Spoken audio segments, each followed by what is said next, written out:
নমস্কার সবাইকে, সবাই কেমন আছেন? আমি ভালো আছি। আজ যাচ্ছি মন্দিরে একটু পুজো দিতে, নীলষষ্ঠী। তাই আমাদের টাউনশিপের একটা ছোট্ট মন্দিরে, এটা হলো অ্যাশপার্ক টাউনশিপের।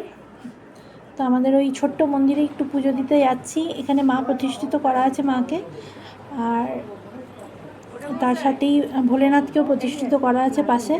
তো ওখানে পুজো দিলাম আজকে, বেশ ফাঁকায় ফাঁকায় খুব ভালোভাবে পুজো দিয়েছি।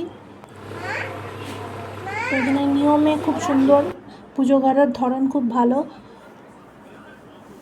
তো আজকে নীলষষ্ঠী, যেটা সন্তান স্বামীর কল্যাণের জন্য হয়। তো এর আগে করিনি, করেছিলাম আর কি বক্রেশ্বরে থাকাকালীন, এবার ব্যান্ডেলে ফার্স্ট টাইম। আপনারা কারা কারা নীলষষ্ঠীর আজকে উপোস করলেন জানাবেন।